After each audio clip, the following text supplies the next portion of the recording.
All right, so I'm here at Baja, Arizona with Neil from John Deere. Neil, how are you doing today? Doing great. How you doing? I'm good. Thanks for asking. So John Deere built the track that all these students are going to compete on this weekend. Can you tell me more about the track build and what all went into it? Yeah, so SAE sent a PowerPoint that basically said, here's an idea of what we have going for the track, right? Here's what we want it to look like. And then our guys got out here and they spent about 3 days getting the track set up. We had 3 professional operators that came out and set the whole thing up. It looks really good. I was in competition back in 2013. That's kind of back when I went to college, and this is far better than anything I've ever seen in my 4 years of Baja in college. So this is going to be a really tough course for these guys. I'm excited to see it. And then you said you were a student back in the day.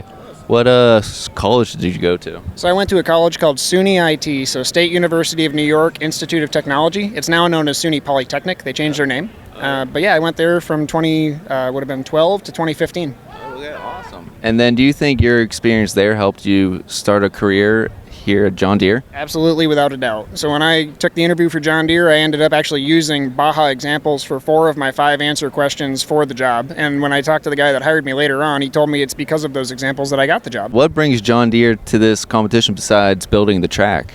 Building the track was part of it, right? But I think that there's a ton of people in our company that really love Baja. We're in Baja, whether it be SAE for Formula or Baja itself, and there's just a ton of people that really want to help. And then just look at the students that come out of this, right? Practical knowledge that they can apply with the mechanical background. It is just an impressive place to get good talent. That's what we like to hear. And that's what these students like to hear too, right? Get these jobs. Can you tell me about anything about this vehicle we're standing in front of? So we are standing in front of a crawler dozer right now. So this crawler dozer is one of our foremost machines. We've been making this since back about the 60s. Of course, technology's gotten a little better since then, right? So a lot of the students that came out today, we talked to them about some of the mechanical, about the machine, how it works. One of the bigger things that we also talked to them about is all the technology that's built into it. So we've got a technology in this machine here that when we got to this site, when our operators got here, they shot the site to find out what the ground looked like first. And then they've loaded that into the machine, so we've got the course in the machine. So if we ever need to, when it comes to Sunday and we get ready to tear this down, we're just going to load up the original file and we're going to flatten this course out. Really, it makes me look like a good operator, which is really tough to do. All I got to do is get in there and drive it, and the blade will control itself. Whoa. So that's one of the things we call smart grade. It puts this place right back to wherever we want it to be. It's really nice. That is very impressive, very cool. Do you drive this a lot? In my job, I'm mostly focused on wheel loaders, so I run those more often, but yeah, I get a chance to run most of our equipment on a daily basis if I need to. What other things do you build besides just like these Baja tracks? Are there any other tracks or fields you're working in? Yeah, so John Deere itself, we don't go out and build a lot of tracks specifically. This is probably one of the first times we've done something like this, but our machines are used all across the world to do a lot of things. One of the cooler ones is back during COVID, Red Bull came out with a really cool course where they basically went to each one of their riders and said, "What if you could build the perfect course, what would it look like?" And so John Deere actually sponsored that entire series where they would use John Deere equipment. The rider would say, "I want a 40-foot jump there," and then they'd take the John Deere equipment and put the 40-foot jump there, whatever they wanted.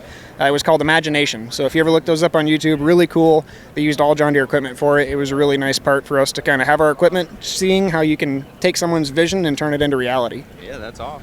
Will you guys be at any other events this year or in the future, do you know? I think that's something that we definitely want to do for sure. Okay, awesome. Yeah. Well, we'll keep an eye out for you. And then why should students visit your booth if you are at other competitions?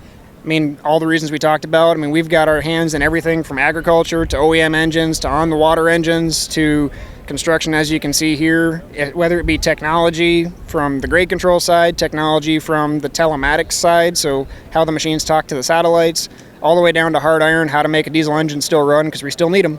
I think there's opportunity for anybody in our field and in our company. Very cool. Very impressed. See, this is way more than just what I know of John Deere of my lawnmower. You know, this is very cool. Anything about the course that you built that you're most excited to see these students conquer? I absolutely am. Right, like I said, the last time I came to competition, we had a Briggs & Stratton engine and a 2-wheel drive machine. There are some areas of this course that I guarantee our car would never have made it through. So I'm really excited to see how these 4-wheel drive cars tackle some of the cross hatches we've put in. And then also there's, in the suspension and traction course, there is a bunch of railroad ties sticking straight up. Really curious to see if anybody makes it through those and how they choose to tackle that particular obstacle. Yeah, those are always the fun ones to see. Absolutely. Well, thanks so much for talking with me today, Neil. Anytime. Thank you. Thank you.